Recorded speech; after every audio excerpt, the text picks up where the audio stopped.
नमस्कार, माझे नाव भावना संपतराव. माझ्या शाळेचे नाव जिल्हा परिषद प्राथमिक शाळा भाऊसाहेब नगर. मी इयत्ता 4थी शिकते. आदरणीय व्यासपीठ परीक्षक, निरीक्षक व माझ्या बालमित्रांनो, आजच्या स्पर्धेतील माझा विषय आहे माझे स्वप्न. स्वप्न असे जणू मोर पिसारा, स्वप्न भासे झुळझुळ वारा. स्वप्नांना जरी नसे किनारा, खुशाल झेला स्वप्नांचा बारा. प्रत्येक व्यक्तीच्या आयुष्यात काहीतरी बनायचे स्वप्न असते. काहींचे स्वप्न शिक्षक बनायचे असते, तर काहींचे पोलीस, लेखक, सैनिक, तर काहींचे इंजिनियर बनायचे असते. मित्रांनो, आपले आवडते शास्त्रज्ञ डॉक्टर APJ अब्दुल कलाम यांनी म्हटलं होतं, स्वप्न ती नसतात जी माणसाला झोपेत पडतात, तर स्वप्ने तीच असतात जी माणसाला झोपू देत नाही. आणि म्हणूनच कोणताही स्वप्न उघड्या डोळ्यांनी पाहावं. इच्छा, आकांक्षा आणि ध्येयाची वाट असतात स्वप्न. ती स्वप्न आपल्याला प्रेरणा देतात आणि आयुष्याला दिशा देतात. माझे असे एक स्वप्न आहे जे मला दिवसेंदिवस पुढे जाण्यासाठी प्रेरित करतं, आणि ते आहे डॉक्टर होण्याचं. डॉक्टर ही केवळ एक व्यावसायिक पदवी नाही, तर ते समाजासाठी काम करण्याची, लोकांच्या जीवनात बदल घडवून आणण्याची एक संधी आहे. मला डॉक्टर बनून लोकांची सेवा करायची आहे, अनेकांचे प्राण वाचून त्यांना नवीन जीवन द्यायचे आहे. लहानपणापासूनच मला डॉक्टरांच्या कार्याने खूप प्रेरणा मिळाली आहे. एखाद्या रुग्णाच्या चेहऱ्यावर हसू आणणं, त्याच्या वेदना कमी करणं, हे सर्व मला खूप आदर्श वाटतं. आणि म्हणूनच डॉक्टर होऊन मी लोकांसाठी काहीतरी करण्याचं ठरवलं आहे. आजही आपल्या देशात गरजू लोकांना चांगले आरोग्य सेवा मिळत नाही. काही ठिकाणी डॉक्टरांची कमतरता आहे, तर काही ठिकाणी रुग्णालय अपुरी पडत आहे. हे पाहून मला नेहमीच असं वाटतं की आपण यामध्ये काहीतरी योगदान दिलं पाहिजे. जय जय उदात्त सुंदर मंगल, त्यासाठी मी सदैव तत्पर. डॉक्टर होऊन मी फक्त शहरांमध्येच नाही, तर ग्रामीण भागांमध्ये आरोग्य सेवा पोहोचवायचं ठरवलं आहे.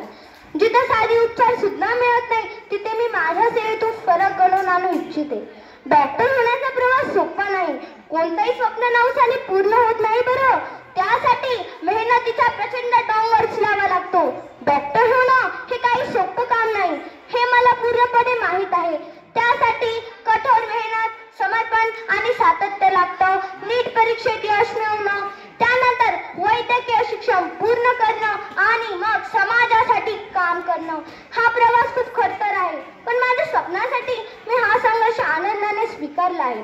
डॉक्टर होण्याचा माझा उद्देश फक्त यशस्वी करिअर घडवणं नाही, तर लोकांच्या आरोग्याला बळकटी देणं हा आहे. माझे स्वप्न आहे की मी अशी डॉक्टर व्हावं जी गरजू लोकांसाठी नेहमी उपलब्ध असेल. सध्याच्या काळात अनेक लोक विविध आजारांनी त्रस्त आहेत.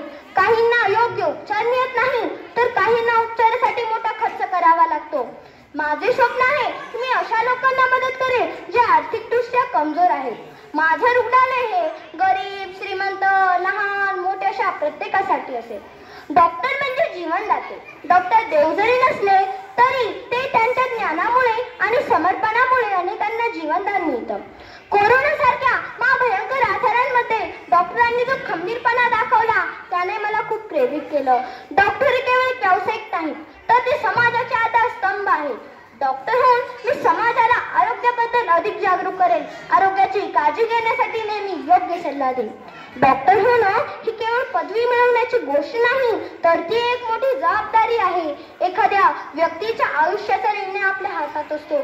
म्हणूनच डॉक्टरला नेहमी प्रामाणिक, जबाबदार आणि संवेदनशील असावं लागतं. मी डॉक्टर झाल्यावर रुग्णांशी सौजन्याने वागेल, त्यांच्या समस्येकडे काळजीपूर्वक लक्ष देईन. त्यांचा उपचार करताना मी नेहमी योग्य निर्णय घेईन.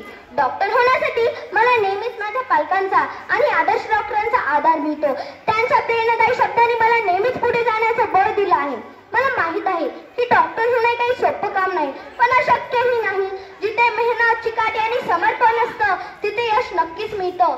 माझं डॉक्टर होण्याचं स्वप्न आहे आणि मी ते पूर्ण करणारच. माझ्या मेहनतीने आणि समाजासाठी काहीतरी करण्याच्या इच्छेने मी या प्रवासात यशस्वी होईल. डॉक्टर होणं हे केवळ माझं स्वप्न नाही, तर ते माझं आयुष्य आहे आणि त्यासाठी मी आयुष्यभर समर्पित राहीन.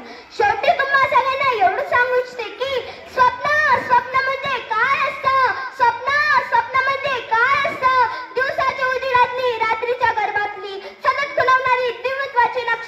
खुणवणारी दिव्यत्वाची नक्षी.